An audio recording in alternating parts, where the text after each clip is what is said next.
자, 성경 말씀 사도행전 20장입니다. 22절 말씀부터 24절까지 말씀을 한 절씩 교독을 하겠습니다.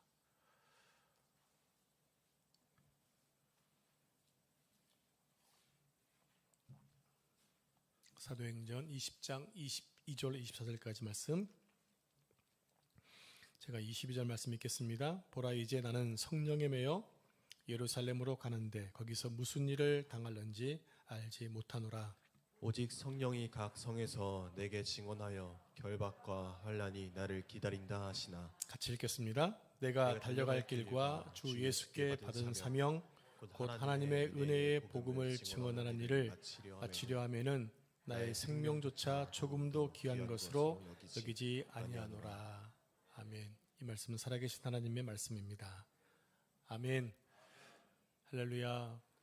오늘 하나님을 예배하는 여러분들에게 하나님의 은혜와 또 평강과 사랑이 가득하시기를 축복합니다. 오늘은 지난 1년을 돌아보며 한 해 동안 베풀어 주신 하나님의 은혜에 감사하고 또 아울러 사명과 결심한 것을 다 완수하지 못한 아쉬움을 반성하는 시간이기도 합니다. 새해가 되면 우리는 많은 결단과 결심을 하죠. 올 초에도 그렇게 우리는 결단을 했습니다. 그러나 그렇게 결심한 것을 온전히 이루지는 못했을 것입니다.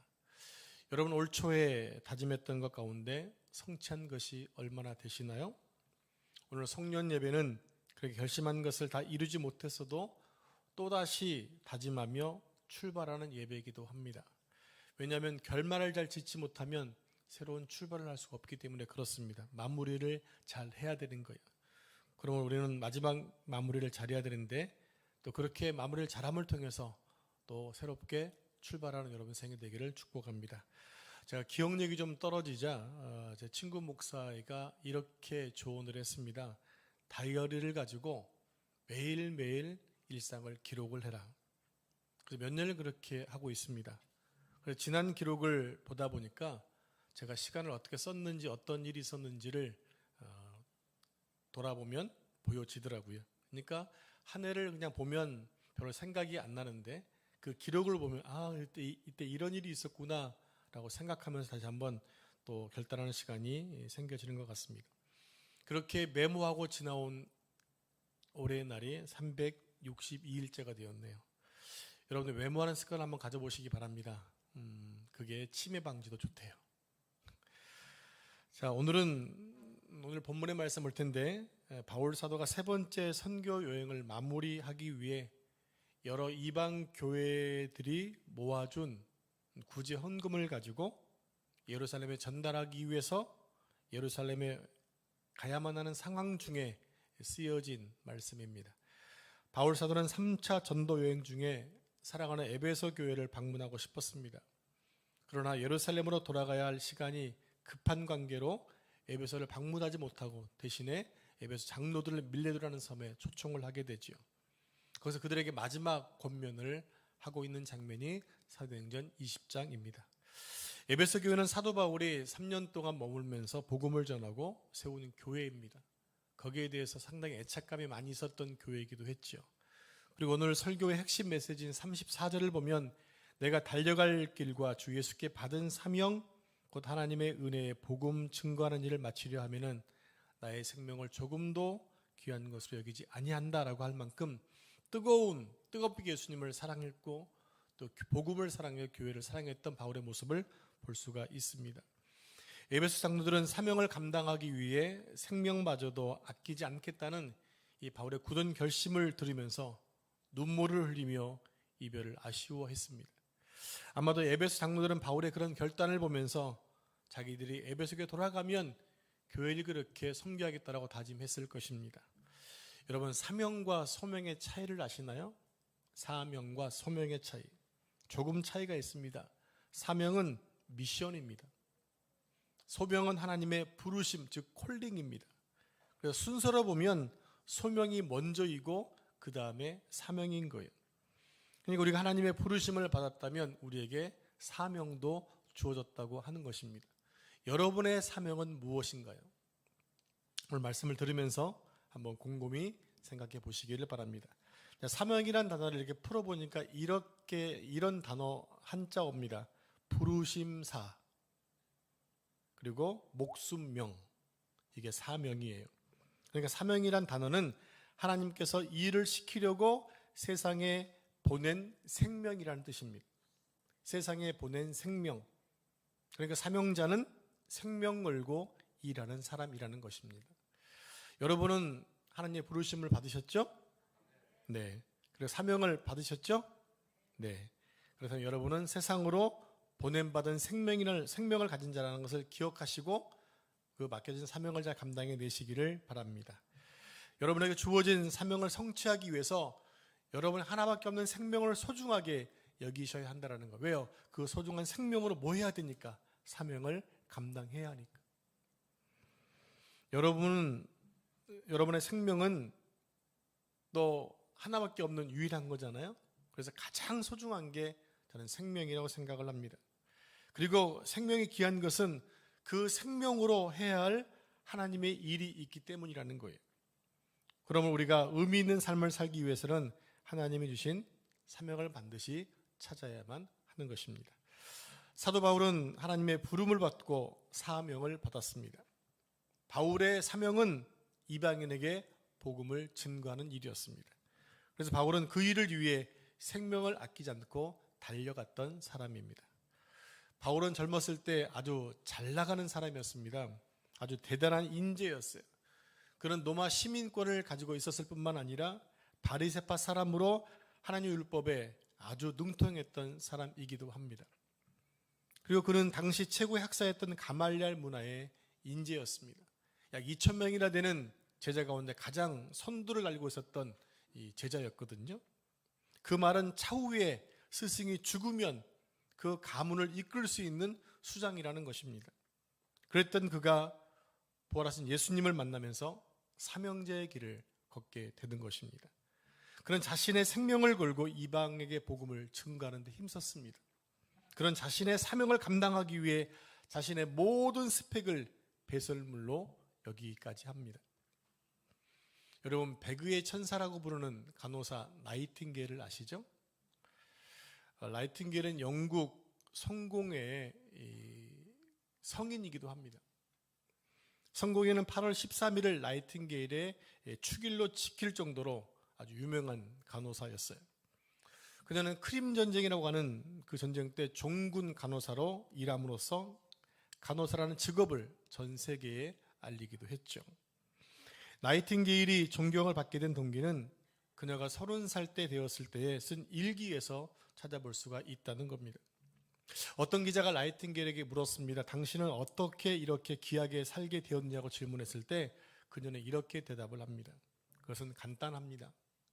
하나님이 나에게 맡기신 사명을 깨닫고 그 사명을 따라 살았기 때문입니다. 라는 것이었어요. 또 나이팅게일은 간호사일 뿐만 아니라 작가이기도 했습니다. 그녀가 쓴 책에 의하면 오늘 내 나이 30이 되었다. 예수님이 사역을 시작한 나이이기도 하다. 주님, 오늘부터 저는 당신의 부르심을 따라 살겠습니다.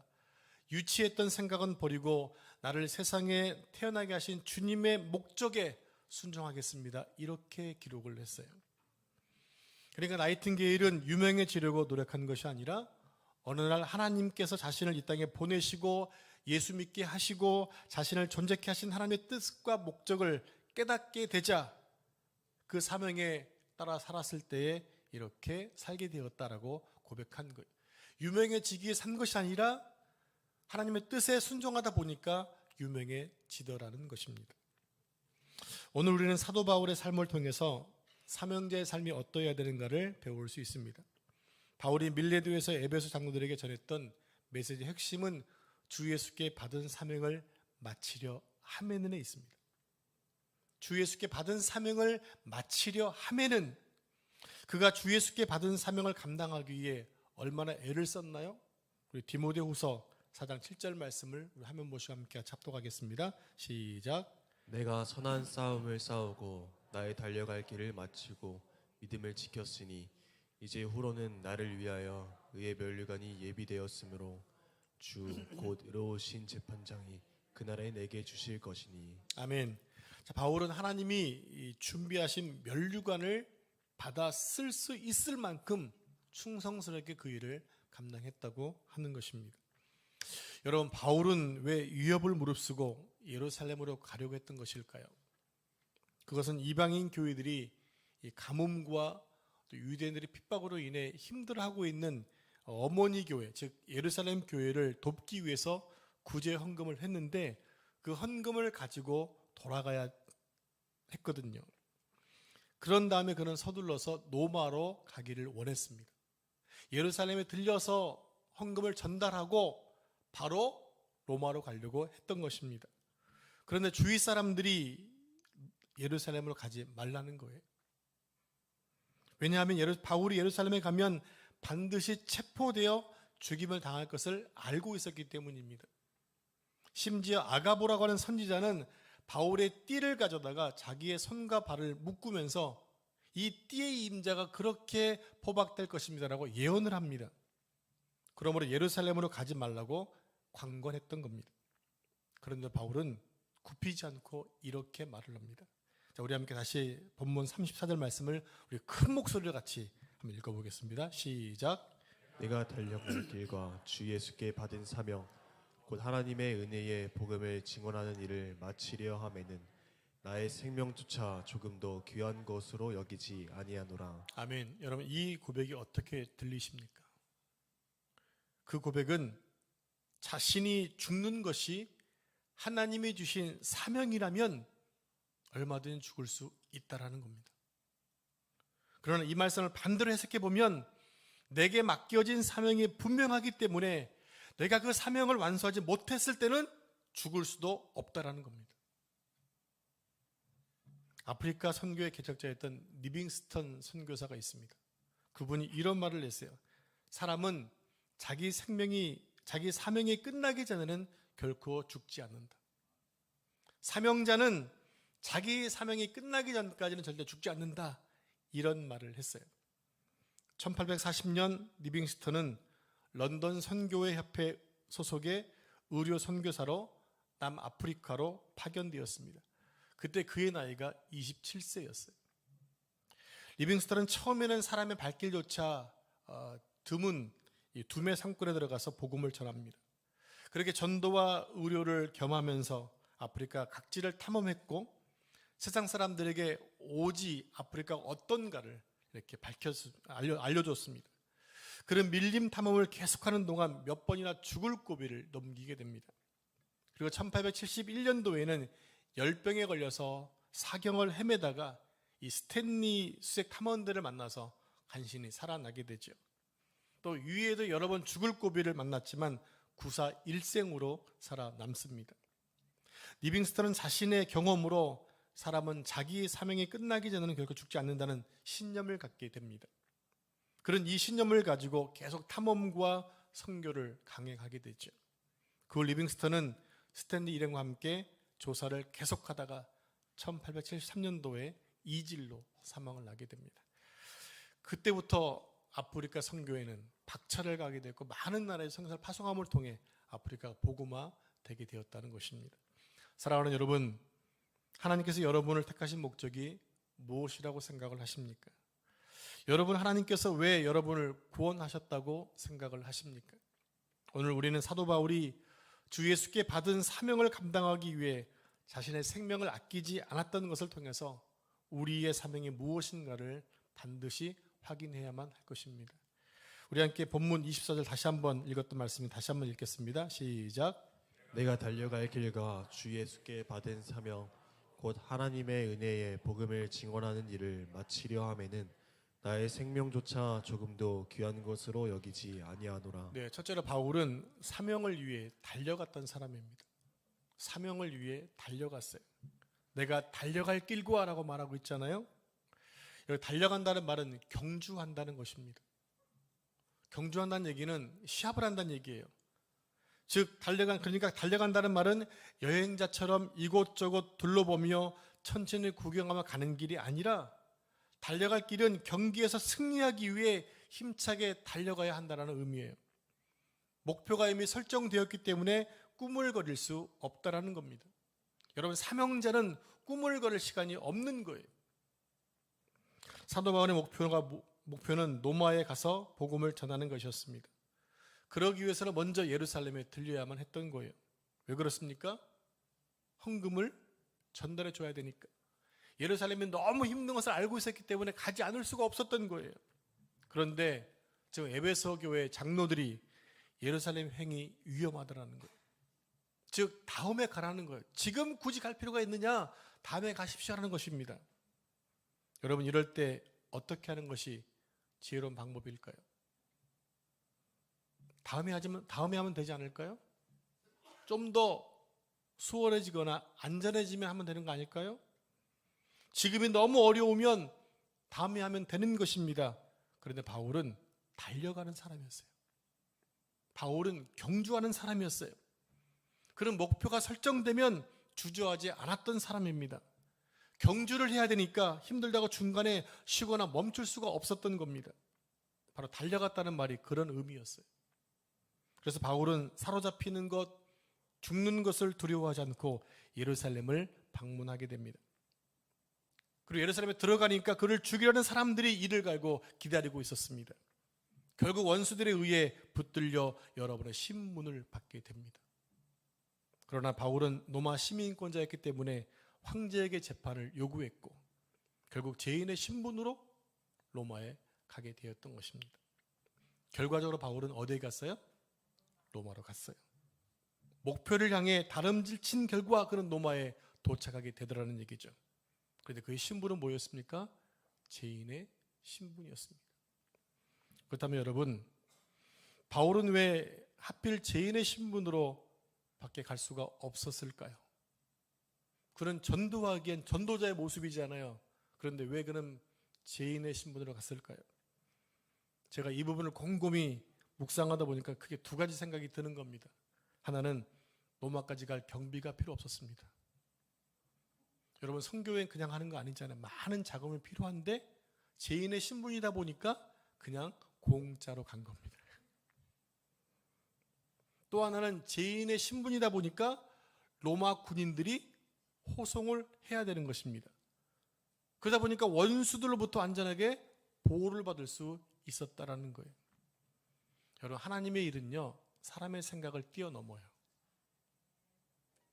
길이 막히면 막힌 걸로 끝나지 않고 하나님은 그 길을 열어주십니다.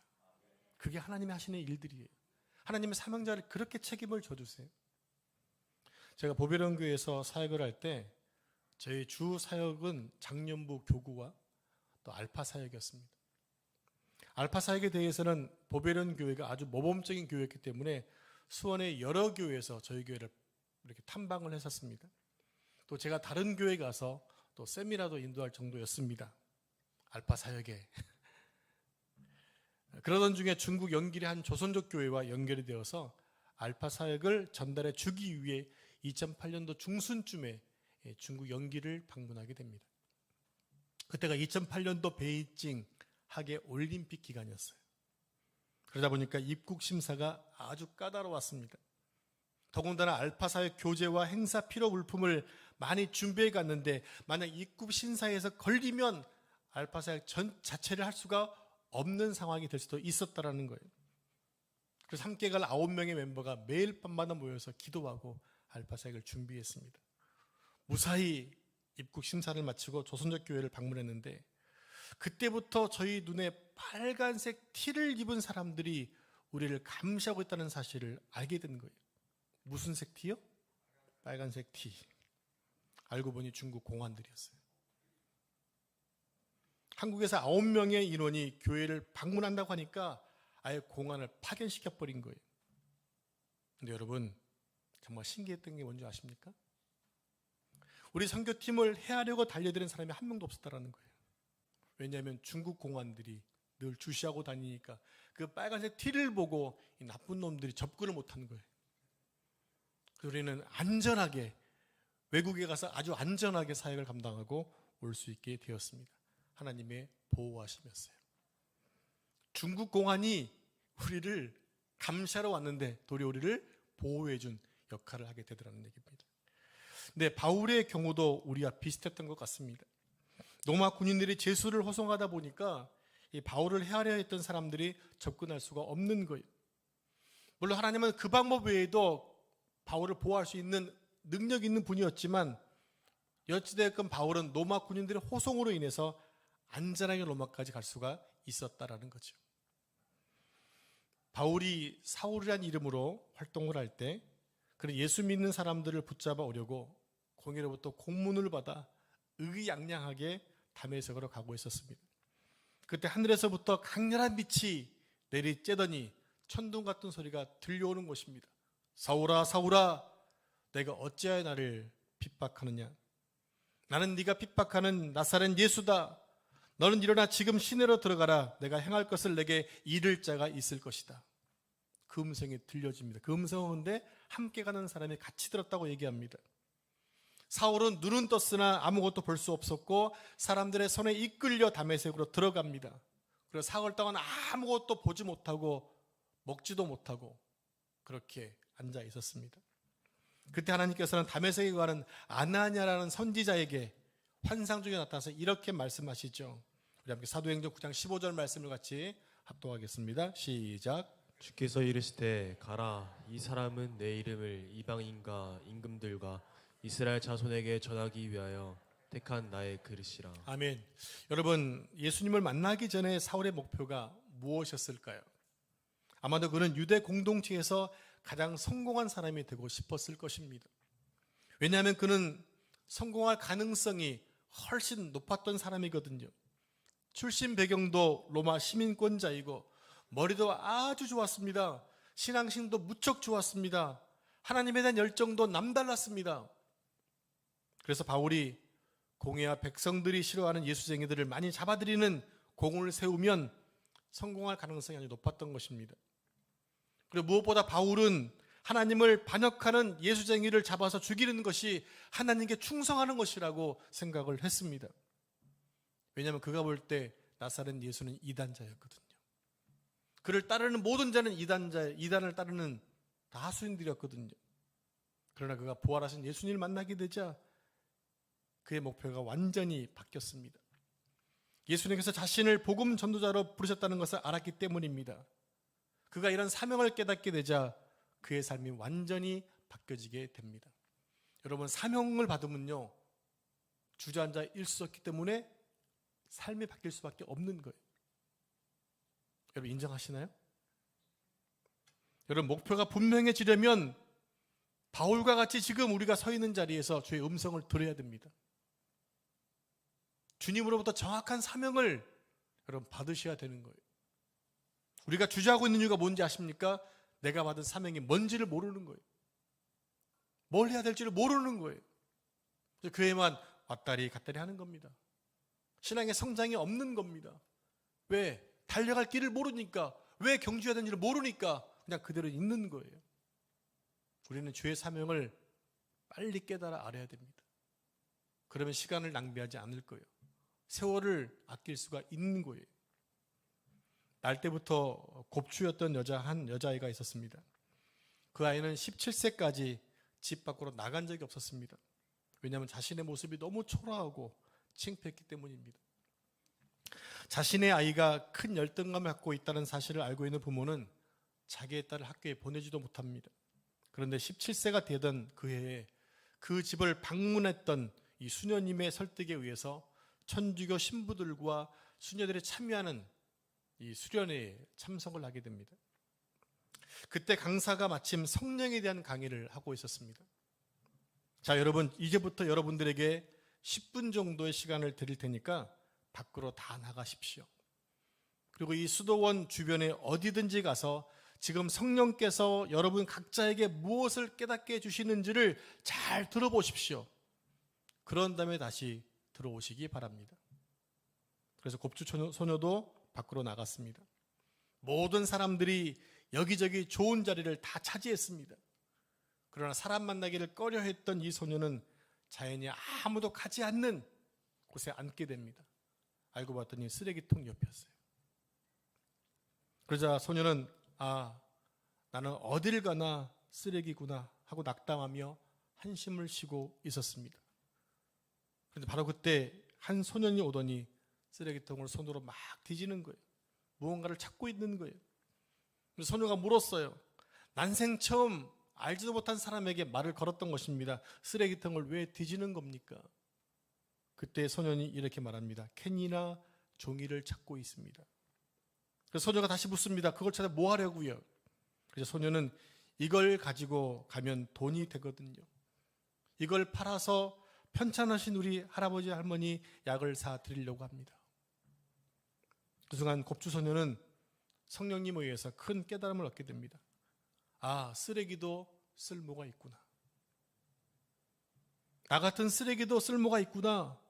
저 쓰레기를 팔아서 할아버지 할머니 약값을 할 수 있다면 나 같은 사람도 병들어 누워있는 사람을 위해 무엇인가 할 수 있겠구나 라고 깨달은 거예요. 그 순간 이 소녀는 큰 결단을 하고 카톨릭에서 경영하는 양로원에 들어가서 열심히 봉사하는 사람이 되었다는 것입니다. 여러분, 우리가 이 세상을 살아가는 의미를 안다면 우리의 인생은 바뀔 수밖에 없습니다. 우리가 생각했던 것보다 훨씬 귀하고 아름다운 생애를 살 수 있게 된다는 겁니다. 두 번째로 바울의 사명은 은혜의 복음을 전하는 것이 있었습니다. 은혜의 복음을 전하는 것. 바울이 예수님께로부터 받은 사명은 은혜의 복음을 증거하는 일이었습니다. 그래서 그는 복음을 전하기 위해서 1차, 2차 전도 여행을 완수했고 3차 전도 여행을 마무리하는 시점에 와 있었습니다. 예루살렘에 돌아가면 3차 전도여행이 끝나는 거예요. 그때 바울은 예루살렘에 가기 전에 에베소 교회를 방문하고 싶었던 거예요. 근데 시간이 없자 장로들을 불러서 자신의 에베소에 가지 못하는 이유와 예루살렘에 가는 이유를 말하게 되죠. 그러면서 에베소 장로들에게 사명을 걷고 살아야 한다고 당부를 하게 됩니다. 그렇게 당부했던 이유가 요한계시록 2장에 나옵니다. 우리 함께 요한계시록 2장 4절 5절 말씀 한 절씩 교독하겠습니다. 그러나 너를 책망할 것이 있나니 너의 처음 사랑을 버렸느니라. 그러므로 어디서 떨어졌는지를 생각하고 회개하여 처음 행위를 가지라.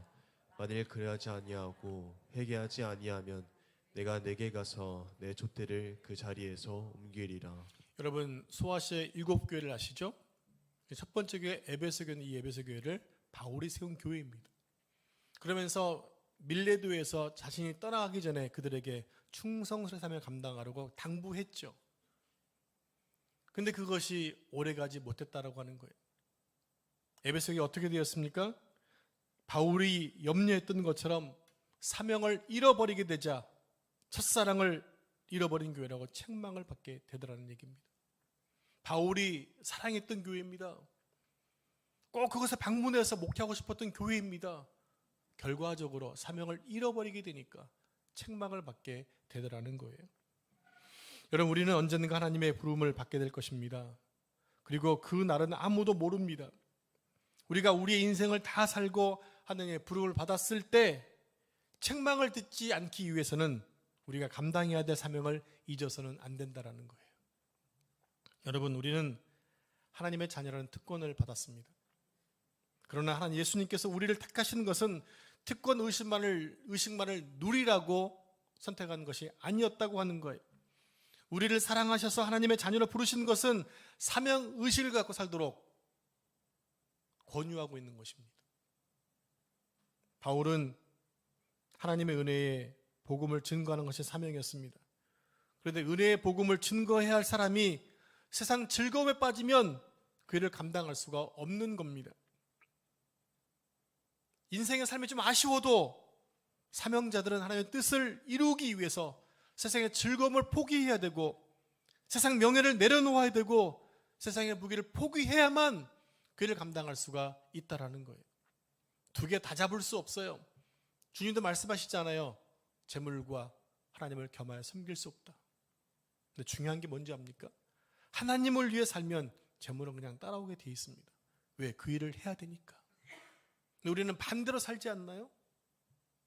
돈을 쫓아가고 명예를 쫓아가다 보게 되면 하나님의 사명을 잃어버리게 돼요. 근데 하나님의 사명을 감당하다 보게 되면 그 일을 감당할 수 있는 것들을 채워주시는 것이 하나님의 역사라는 것입니다.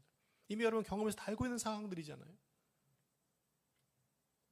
그렇다면 오늘 우리의 사명이 무엇일까요? 우리가 해야 될 일이 무엇일까요? 왜 그 일을 하나님 우리를 위해서 부르신 것일까요? 우리 함께 마태복음 28장 19절 20절 한 절씩 말씀을 교독합니다. 그러므로 너희는 가서 모든 민족을 제자로 삼아 아버지와 아들과 성령의 이름으로 세례를 베풀고 내가 너희에게 분부한 모든 것을 가르쳐 지키게 하라. 볼지어다 내가 세상 끝날까지 너희와 항상 함께 있으리라 하시니라. 아멘. 예수님 이 땅에 오신 목적이 뭡니까? 이 세상을 구원하기 위해서입니다. 바로 우리를 구원하시기 위해서입니다. 그리고 우리는 하나님의 부르심을 다른 사람보다 먼저 받은 사람이 되었습니다. 주님이 언제 오실지 모르지만 주님이 아직 안 오시는 이상 우리는 다른 사람보다 먼저 복음을 접했다라는 겁니다. 그러면 하나님의 부름을 받은 우리는 예수님이 남기고 가신 것들을 대신 이루어야 될 사명을 받았습니다. 그 사명이 뭐냐면 모든 민족을 제자로 삼는 것입니다. 그리고 삼위 하나님의 이름으로 세례를 베풀고 우리가 가진 복음을 가르쳐 지키게 하는 일을 우리에게 주신 사명입니다. 우리는 주님 오시는 그날까지 이 사명을 힘써 감당을 해야 됩니다. 그러면 땅끝이 어디일까요? 땅끝이 어디일까요, 여러분? 내 눈이 안 보이는 곳입니다. 한 번도 보지 못하는 것이 땅끝입니다. 어쩌면 내 뒤가 땅끝일 수도 있습니다. 내가 포기하고 저버린 그곳이 땅끝일 수도 있다는 거예요. 우리는 거기를 돌아볼 수 있어야 됩니다. 거기를 돌아보면 내가 해야 될 사명이 깨달아지게 될 것입니다. 여러분 배우자, 여러분 부모님, 자녀들 다 땅끝일 수 있습니다. 그들에게 여러분이 먼저 받은 예수 그리스도의 이름을 가지고 복음을 전하고 세례를 베풀어서 하나님 자녀가 되게 하는 사명 우리가 받은 자 되었다라는 얘기입니다. 여러분 아직도 예수님이 오시지 않는 이유가 뭘까요? 왜 아직도 예수님 오시지 않는 것일까요? 오늘 묵상해 보니까 우리가 주님께서 맡기신 사명을 제대로 감당하지 못하고 있기 때문이 아닐까라는 생각이 드는 거예요. 우리 모두가 부름받은 모든 교회들이 사명을 다 감당했다고 한다면 이미 전 세계는 복음화 되지 않았을까요? 근데 내가 그 사명을 감당하지 않고 있어요. 시간만 축내고 있어요. 아직도 주님 오실 기간은 멀어진 거죠. 사랑하는 성도 여러분, 오늘은 2025년도 마지막 주일입니다. 오늘 우리가 다름질하며 감당해야 될 사명을 내년으로 미루면 안 됩니다. 늦었지만 오늘이라도 다시 달려가야 됩니다. 그 걸음을 멈추는 것이 송년주일이 아니에요. 여전히 우리의 걸음을 달려가다 지금 잠시 쉬고 보는 것이 바로 오늘 송년주일이에요. 우리가 그 일의 성취를 위해 열심히 달려가며 은혜의 복음을 전하는 것이 우리가 마무리해야 될 사명이라는 것입니다. 지금 완성하지 못했다고 절망하거나 포기하지 말고 지금이라도 달려가야 됩니다. 우리 하나님께서 단 한 번 우리를 실망시킨 적 없으신 것처럼 우리 또한 하나님이 주신 사명을 게을리함으로 인해 하나님을 실망시켜드려서는 안 된다는 것입니다. 오늘 지금도 우리가 호흡할 수 있다는 것은 하나님의 사명이 아직 유효하다는 증거입니다. 그러므로 주 예수께 받은 사명을 마치기까지 여러분의 다름질을 멈추지 마시기 바랍니다. 하나님께서 성령님을 통해 반드시 이루게 주실 것이기 때문입니다. 기도하겠습니다. 하나님 아버지, 송년주일을 맞아 주 예수께 받은 사명을 마무리하미라는 제목으로 말씀을 나누었습니다. 사도 바울을 통해 하나님의 놀라운 일들을 감당케 하셨던 것처럼 오늘 우리 또한 멈추지 않고 경주하며 달려가는 삶이 되도록 도와주옵소서. 우리를 부르사 구원 백성 삼아주시고 영원 구원에 대한 사명을 맡겨주신 아버지 하나님, 땅끝인 우리가 한 번도 보지 못하고 간신하지 않았고 또 뒤돌아보았던 뒤에 있던 것들을 다시 한번 돌이켜보면서 그들에게 관심 가지고 복음을 증거하는 삶을 살기 원합니다. 오늘 멈추었던 거 다시 우리의 신발끈을 동여매고 열심히 출발할 수 있도록 도와주옵소서. 그 길만이 주님 오시기를 잘 준비하는 것이고 의의 면류관을 받아 쓰는 줄로 믿습니다. 우리 모든 성도들 한 명도 여려 없이 하나님이 예비하신 상급받을 수 있도록 축복해 주시옵소서. 이 모든 말씀 전능하신 예수님의 이름으로 기도합니다. 아멘.